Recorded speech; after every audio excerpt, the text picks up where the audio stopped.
स्वयं पढ़ना बहुत सरल है। बोलो, स्वयं पढ़ना बहुत सरल है, लेकिन दूसरों को पढ़ाना बहुत बहुत कठिन है। दूसरों को पढ़ाने का मतलब होता है दुश्मनी मोल लेना। बोलो जी, हाँ अच्छे से बोलो। दूसरे को पढ़ाने का मतलब होता है दुश्मनी मोल लेना। जैसे मान लो क्या है, वो टेम्पर आ गए पढ़ाने के लिए, तो सोचता जी आ गए फिर से हैरान करने को, फिर आएंगे। अब उसको लगता है कि 1 घंटे फिर पढ़ाएंगे, पढ़ो पढ़ो, याद करो याद करो याद करो, तो मन ही मन में ये सोचता है कि ये तो प्राण लेने को आ गए। अभी फिर और याद किया कि नहीं किया? भैया उपाध्याय बनना बहुत कठिन है, आचार्य बनना तो बोलो ना। फिर आपका विचार क्या है? आपका विचार क्या है? डायरेक्ट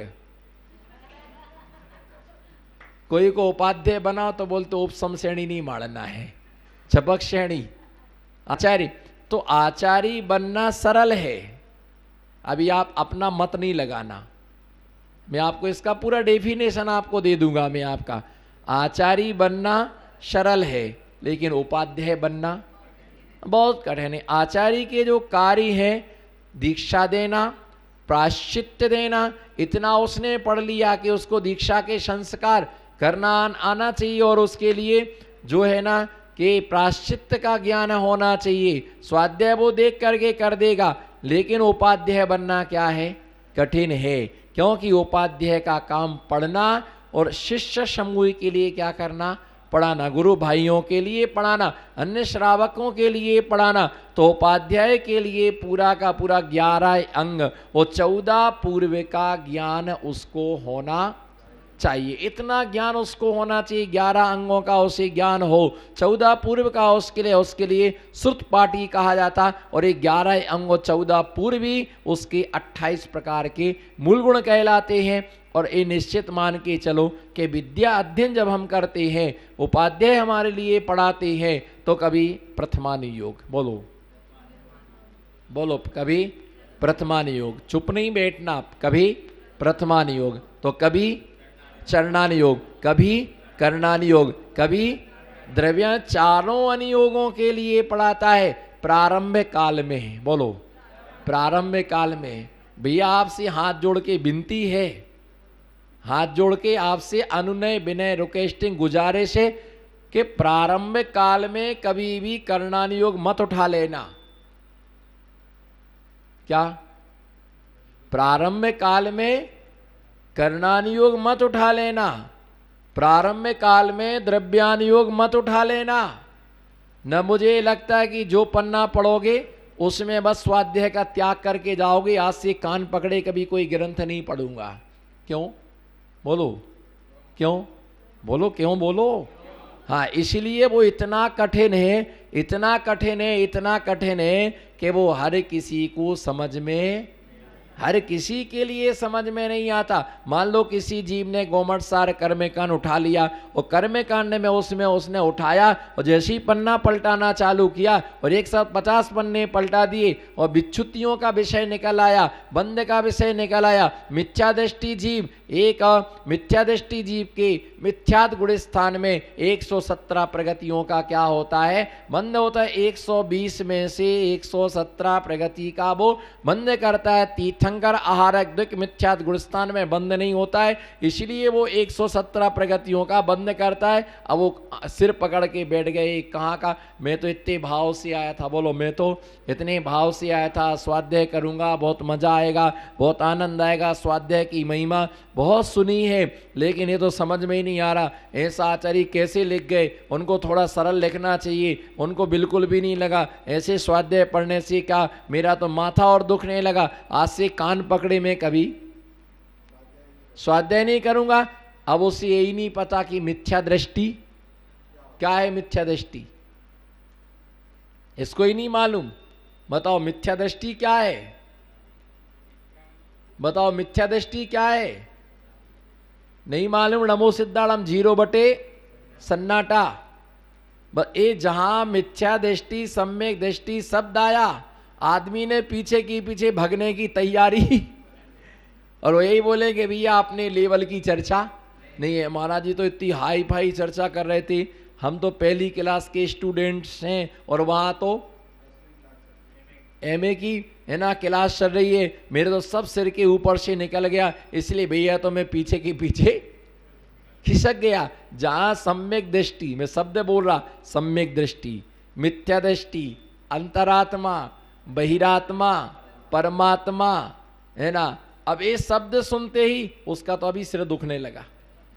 उसने जिंदगी में पहली बार ये शब्द ही उसने पहली बार सुने हैं, असंख्यात गुड़ी निर्जरा, है ना। एक समय में 7 कर्मों का क्या होता है, बंद होता है, उपसम श्रेणी चढ़ने वाला गिरता है, छपक श्रेणी वाला केवल ज्ञान को।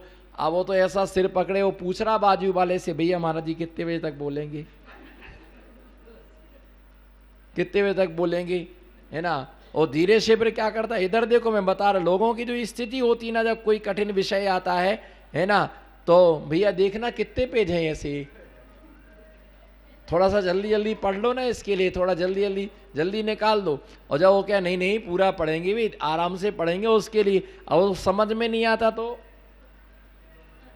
यहाँ वहाँ देखता जैसे पैसे गिर गए हों उसके।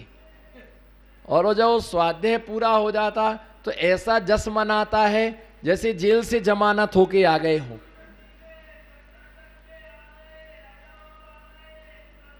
जेल से जमानत होके आए हो, तो ऐसे उसकी स्थिति होती है। और जब सरल विषय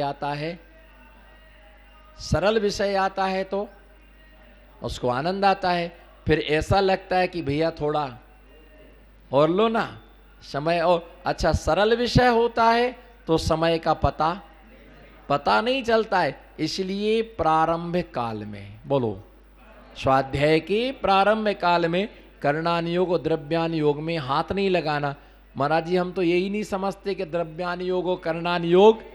अब देखो प्रश्न पर प्रश्न उठ रहे, तो अब क्या करें, हम स्वाध्याय करने की तो किससे पूछें, जो स्वाध्याय करते रहती। महाराज जी उनसे पूछो कि महाराज श्री हम किसका स्वाध्याय करें, तो वो आपके लिए सरल ग्रंथ बताएंगे। पद्म पुराण पढ़ो, हरिवंश पुराण पढ़ो, उत्तर पुराण पढ़ो, महावीर चरित्र पढ़ो, अथवा सैनिक चरित्र का तुम स्वाध्याय करो। अब मान लो किसी व्यक्ति के हाथ में नए चक्र आ गया तो क्या होगा, उसका कर्म का चक्र खत्म हो जाएगा? नहीं, वो तो इतना कठिन है कि वो जल्दी से समझ में आता ही नयों का वर्ण है उसमें। इसलिए जो सरलता से हमें समझ में आए पहले उसको पढ़ना चाहिए। और वैसे भी आप अच्छे स्कूल के स्टूडेंट्स रहे, कॉलेज के स्टूडेंट्स रहे, तो इस चीज़ का नॉलेज, हर आदमी के लिए इस चीज़ का नॉलेज होता है कि जब वो एग्ज़ाम देने जाता है, पेपर से देता है, तो पहले पूरे पेपर को क्या करता है,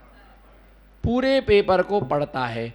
पढ़ने के बाद वो ये देखता है कि सबसे सरल कौन सा है, पहले सरल क्वेश्चन को करेगा, उसके बाद में फिर कठिन कौन है। अब विचार उसमें दिमाग लगाएगा कि सबसे कठिन है, तो फिर क्या करेगा, फिर वो करता बैठेगा, ऊपर देगा कि हे भगवान हे भगवान हे भगवान याद आ जाए। जब वो बिल्कुल उसने देख लिया तो वो क्या करेगा, वो इधर उधर झांकेगा कि कहीं से कोई थोड़ा सा सपोर्ट मिल जाए और मैं इसके लिए हल कर लूँ, है ना। लेकिन जब नहीं मिलता तो अंत में क्या है, जो मन में आया तो उल्टा सुल्टा हो सकता है, एक आध दो नंबर हमारे लिए मिल जाएंगे। तो बस ऐसे ही है कि जो समझ में हमें आ रहा आए उसे पहले हमें पढ़ना चाहिए। और प्रथमान योग में क्या है, महापुरुषों का जीवन चरित्र है। किसका? प्रथमान योग में महापुरुषों का जीवन चरित्र है। और महापुरुषों का जीवन चरित्र होने से वो हमें अच्छी तरह से समझ में आएगा, कहानियाँ रोचक बनेंगी, इससे हमारी रुचि बनेगी और स्वाध्याय के प्रति हमारा श्रद्धा क्या होगा, दृढ़ होगा। और ऐसा कोई कठिन विषय लेके हम बैठ जाएंगे तो हमको समझ में नहीं आएगा। हम लोग जब प्रारंभ में आचार्य महाराज के संग से निकले तो इतना नॉलेज नहीं था, इतना ज्ञान नहीं था। उस समय विशुद्ध सागर जी और हम साथ में थे। तो शीतकालीन के समय में तिलोय परिणति का प्रथम भाग की वाचना करने का तय किया कि संग में इस ग्रंथ का क्या करेंगे, अपन स्वाध्याय करेंगे। जब उस ग्रंथ का स्वाध्याय करना प्रारंभ किया और वो इतना कठिन सलाका, कुंड, प्रति सलाका, महासलाका आदि जो ग्रंथ थे, जो विषय आया है ना, सागर महासागर आदि जो विषय इतना कठिन वो समझ में ही नहीं आए। और समझ में नहीं आए तो क्या किया जाए? तो फिर बाद में विचार किया कि अपन को समझ में नहीं आ रहा, लेकिन अपन इस स्वाध्याय को करेंगे तो चित्त क्या होगा? व्याकुल होगा। कुछ भी पल्ले एक अक्षर भी समझ में नहीं आ रहा था एक डेढ़ घंटे के स्वाध्याय में।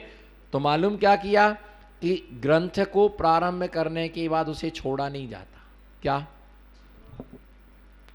ध्यान रखना, किसी ग्रंथ को प्रारंभ करने के बाद उसे आधा अधूरा कभी भी छोड़ा नहीं जाता। लेकिन क्या करें? पढ़ने की पहले सोचना। तो ऐसे समय में क्या करें? अब समझ में नहीं आ रहा, कहीं ऐसा ना हो कि हमारा करणानुयोग से श्रद्धान क्या हो जाए? समाप्त हो जाए।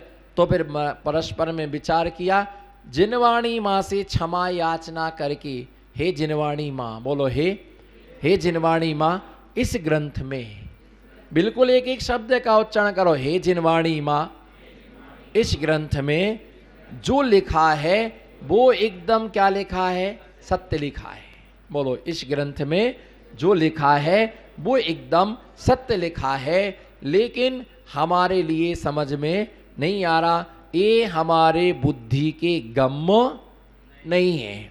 क्या ये हमारे बुद्धि के गम्य नहीं है? मुझे डर लग रहा है कहीं हमारा श्रद्धान खत्म ना हो जाए। हमारा आपका अभिनय करने का कोई भाव नहीं है। हमें सोच रहे कि ये ग्रंथ पूरा हो और इसका ज्ञान भी हमें अच्छी तरह से, इसका ज्ञान हमारे लिए प्राप्त हो, लेकिन हमारे समझ में नहीं आ रहा। इसलिए आप हमें, है ना, इस बालक को क्षमा करें। आप हमारे माँ के तुल्य हैं, है ना, आप मुझे क्षमा करें और हम इस ग्रंथ को यहीं पर बंद करते हैं। जब हमें इतनी बुद्धि आएगी, जब हमें समझ में आने लग जाएगा, तो हम पुनः इस ग्रंथ को क्या करेंगे? प्रारंभ करेंगे। और क्षमा याचना के साथ, बोलो किसके साथ? बोलो किसके साथ? क्षमा याचना के साथ उस ग्रंथ को बंद करके रख दिया और जो उसके स्थान पर जो सरल विषय था उसके लिए पढ़ा गया। तो इसीलिए प्रारंभ काल में, बोलो, प्रारंभ काल में कभी भी हमें करणानुयोग और द्रव्यानुयोग का ग्रंथ नहीं पढ़ना। और पढ़ने के विषय में ये कहा गया है कि गुरु मुख से ही हमें अध्ययन अध्यापन करना चाहिए। गुरु से हमें पढ़ना चाहिए। गुरु हमें जो पढ़ाएं, जो विषय हमें दिया, उस विषय के लिए पढ़ना, अपनी इच्छा से किसी ग्रंथ को नहीं पढ़ना। क्योंकि जब क्या है कि बनारसी दास जी ने क्या पढ़ा? समय सार। किसने? बोलो। हाँ, बनारसी दास जी ने समय सार ग्रंथ को जब उन्होंने पढ़ा तो भटक गए। और उनके जो 4 मित्र थे तो वो भी चारों क्या हो गए? भटक गए। क्योंकि उसमें तो सीधा लिखा आत्मा अजर है, आत्मा अमर है, आत्मा कुछ करता नहीं है, आत्मा त्रिकाली शुद्ध है, एक द्रव्य दूसरे द्रव्य का कुछ करता नहीं है। सचित अचित आदि बस सचित अचित मिश्र आदि वस्तुओं का सेवन करने के बाद भी शंक कभी कालेपन को प्राप्त नहीं होता है। क्या? बोलो, भटक मत जाना। सचित अचित मिश्र द्रव्यों का सेवन करता हुआ शंख 2 इंद्रिय जीव है, वो सचित अचित मिश्र द्रव्यों का सेवन करने के बाद में भी वो कभी कृष्णपन को प्राप्त नहीं होता, वो सफेद का सफेद ही रहता है। इसी प्रकार से ज्ञानी जीव सचित अचित मिश्र द्रव्यों का सेवन करने के बाद में वो अज्ञान रूप से परिणत नहीं होता, वो ज्ञानी का ज्ञानी ही रहता है। कितनी अच्छी बात है, बोलो जी, वाह वाह वाह, बोलो, मजा आ गया, बोलो आनंद। हाँ, यही तो आनंद में दे रहा आपके लिए। प्रतिक्रमण करना बिस्कुंभ है, प्रतिक्रमण ना करना, ओहो, यही तो हम ढूंढ रहे थे। महाराज जी पीछे पड़े, यहाँ आलोचना पाठ पढ़ो, वह आलोचना पाठ पढ़ो, मेरी बात ये सही लिखा कुंद कुंद स्वामी ने। प्रतिक्रमण क्या है? बिस्कुंभ है। प्रतिक्रमण क्या है? बिस्कुंभ है। कोई किसी को ज्ञानी नहीं बना सकता, कोई किसी को अज्ञानी नहीं बना सकता है ना। आत्मा त्रिकाली शुद्ध है, आज शरीर खाता है, आत्मा तो खाते ही नहीं है। जब उन्होंने ऐसा पढ़ा तो उनकी आत्मा क्या हो गई, भटक गई। वो रात में भी खाने लगी, कंदमूल भी खाने लगे, और वो बस यही कि हम तो भाव से मुनि हैं। किससे मुनि हैं? भाव से मुनि हैं। और बस वो भटकने लगे। जब वो आगरा गए, किसी सही विद्वान का समागम मिला और उनने उनको गोमटसार जीव कांड पढ़ाया, तब उनके लिए पता चला कि व्यवस्था कर्म सिद्धांत अलग है, द्रव्यानु अलग है। वो द्रव्यार्थिक नहीं की अपेक्षा से कथन कर रहा, और जीव कांड पर्यार्थिक नहीं के जब उन्होंने समझाया तब उनके लिए समझ में आया। और उन्होंने है ना बनारसी विलास आदि अनेक ग्रंथ उन्होंने लिखे, समय सार पर उन्होंने लिखा। उन्हें बाद में इस चीज का बोध हुआ और समीचीन मार्ग पर वो आए। यदि गुरु का समागम ना मिले तो भटकने के अलावा कुछ भी मिलने वाला नहीं है। जिन जिन ने गुरु के बिना समय सार पढ़ा, आज उनकी दशा देखो आप, देख लो आप उनकी दशा। जिन्होंने गुरु के बिना क्या, जिन्होंने गुरु के बिना समय सार पढ़ा, प्रवचन सार पढ़ा, नियम सार पढ़ा, योग सार पढ़ा, अष्टपाहुड़ जैसे ग्रंथ का जिन्होंने अध्ययन अध्यापन किया, आज उनकी बुद्धियां देखो आप किस प्रकार की वो चर्चा करते। मैं नहीं खा रहा हूँ, आत्मा खा रही है, शरीर खा रहा है, शरीर अलग है, आत्मा अलग है। हम तो घर में रहना नहीं चाहते, रहना पड़ रहा है। हमको मूर्छा भाव है ही नहीं।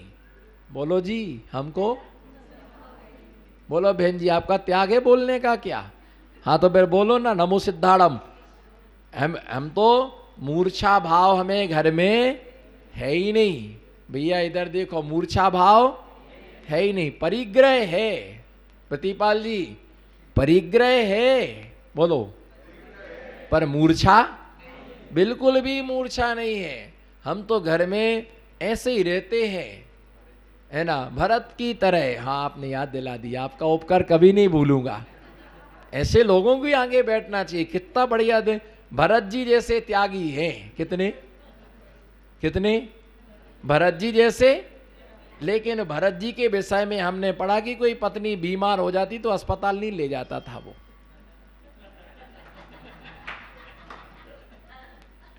अब सिंगई जी चुप बैठे क्योंकि कैसेट उलझ गई है। भैया हमने ये सुना है, बोलो, मैंने ये पढ़ा सुना कि चक्रवर्ती की कोई पत्नी बीमार हो जाती थी, वो टांग करके अस्पताल नहीं ले जाता था। वो चक्रवर्ती टू व्हीलर नहीं चलाता था,